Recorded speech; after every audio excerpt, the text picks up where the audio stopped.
नमस्कार प्यारे मित्रों, गीता ज्ञान के भाग 10 में आपका स्वागत है। यहाँ अर्जुन कहते हैं कि यदि हमें ऐसे अतातियों का वध करते हैं तो हम पर पाप चढ़ेगा, अतः यह उचित नहीं होगा कि हम धृतराष्ट्र के पुत्र और उनके मित्रों का वध करें।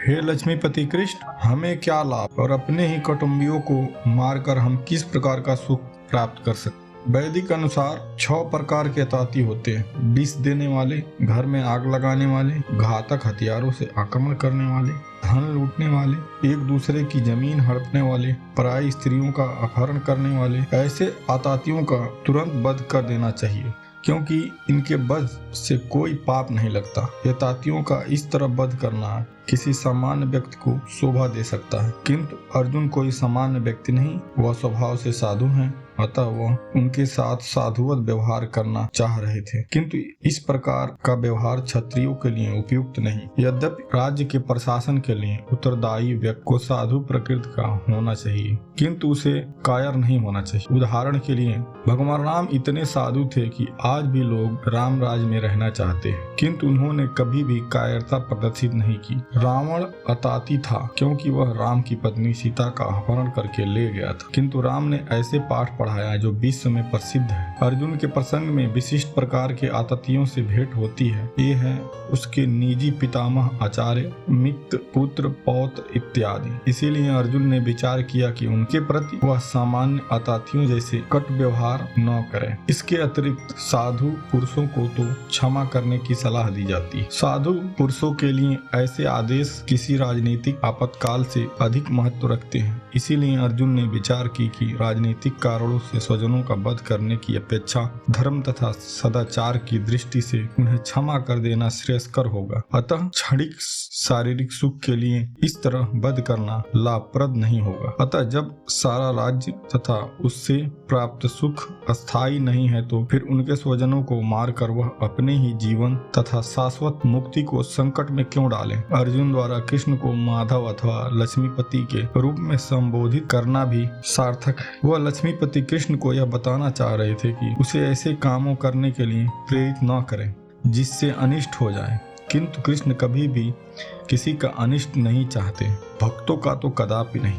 अर्जुन कहते हैं कि हे जनार्दन, यद्यपि लोभ से अभिभूत चित्त वाले ऐसे लोग अपने परिवार को मारने या अपने मित्रों से द्रोह करने में दोष नहीं देते, किंतु वह लोग जो परिवार के विनिष्ट करने में अपराध देख सकते हैं, ऐसे पाप कर्मों में क्यों प्रवृत्त हो। क्षत्रिय से यह आशा नहीं की जा सकती कि वह अपने विपक्षी दल द्वारा युद्ध करने या जुआ खेलने का आमंत्रण दिए जाने पर मना करे। ऐसी अनिवार्यता अर्जुन लड़ने से नकार नहीं सकते, क्योंकि उन्होंने दुर्योधन के दल से ललकारा था। इस प्रसंग में अर्जुन ने विचार की कि हो सकता है कि दूसरा पक्ष इस ललकार के परिणाम के प्रति अनभिज्ञ हो, किंतु अर्जुन को तो दुष्ट परिणाम दिखाई पड़ रहे थे, अतः वह इस ललकार को स्वीकार नहीं कर सकते थे। यदि परिणाम अच्छा हो तो कर्तव्य वस्तुतः पालनीय है, किंतु यदि परिणाम विपरीत हो तो हम उसके लिए बाध्य नहीं होते। इन पक्ष विपक्षों पर विचार करने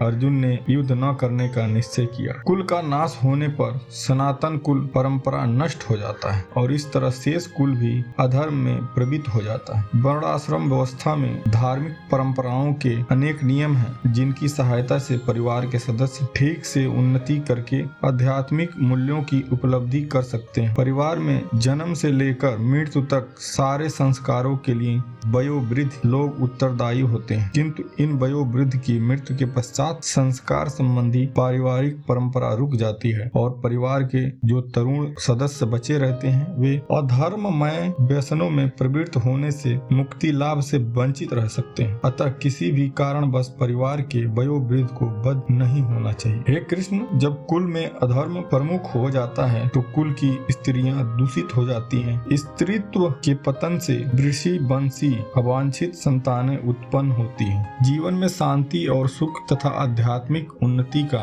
मुख्य सिद्धांत मानव समाज में अच्छी संतान का होना है। वर्णाश्रम धर्म के नियम इस प्रकार बनाए गए हैं कि राज्य तथा जाति के आध्यात्मिक उन्नति के लिए समाज में अच्छी संतानें उत्पन्न हो। ऐसी संतान समाज में स्त्री के सतीत्व और उनकी निष्ठा पर निर्भर करती है। जिस प्रकार बालक सरलता से कुमारगामी बन जाते हैं, उसी प्रकार स्त्री भी पतनोन्मुखी होती है। अतः बालकों तथा स्त्रियां दोनों को ही समाज के वयोवृद्धि का संरक्षक आवश्यक है। स्त्रियां विभिन्न धार्मिक प्रथाओं में संलग्न रहने पर व्यभिचारिणी नहीं होंगी। चाणक्य पंडित के अनुसार सामान्यतः स्त्रियां अधिक बुद्धिमान नहीं होती, अतः वे विश्वसनीय नहीं हैं। इसीलिए उन्हें विविध कुल परंपराओं में व्यस्त रहना चाहिए और इस तरह उनके सतीत्व तथा अनुरक्ति से ऐसी संतान जन्मेगी जो वर्णाश्रम धर्म में भाग लेने के लिए योग्य होगी। ऐसे वर्णाश्रम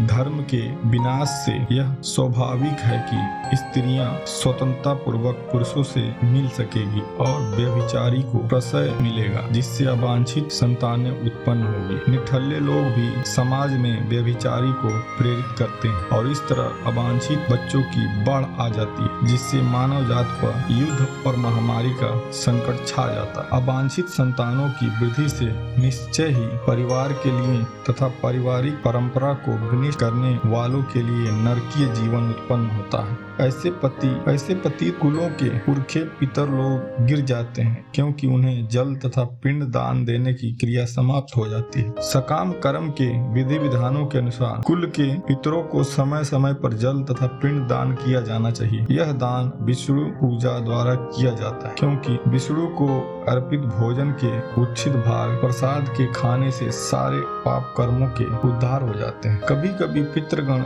विभिन्न प्रकार के पाप कर्मों से ग्रसित हो सकते हैं। कभी कभी उनमें कुछ को स्थूल शरीर प्राप्त न हो सकने के कारण उन्हें प्रेत के रूप में सूक्ष्म शरीर धारण करने के लिए बाध्य होना पड़ता है। अतः जब वंशजियों द्वारा पितरों को बचा प्रसाद अर्पित किया जाता है तो उनका प्रेत योनि यानी अन्य प्रकार के दुखमय जीवन से उद्धार हो जाता है। पितरों को इस तरह की सहायता पहुंचाना कुल परंपरा है और जो लोग भक्ति का जीवन यातना नहीं करते उन्हें ये अनुष्ठान करने होते हैं। केवल भक्ति करने से मनुष्य सैकड़ों क्या हजारों पितरों को ऐसे संकट से उबार सकता है। जो पुरुष अन्य समस्त कर्मों को त्याग कर मुक्ति के दाता मुकुंद के चरण कमलों की शरण ग्रहण करता है, इस पथ पर गंभीरता पूर्वक चलता है, वह देवताओं, मुनियों, सामान्य जीवों, स्वजनों, मनुष्यों या पितरों के प्रति अपने कर्तव्य या ऋण से मुक्त हो जाता है। श्री भगवान की सेवा करने से ऐसे दायित्व अपने आप पूरे हो जाते हैं। धन्यवाद।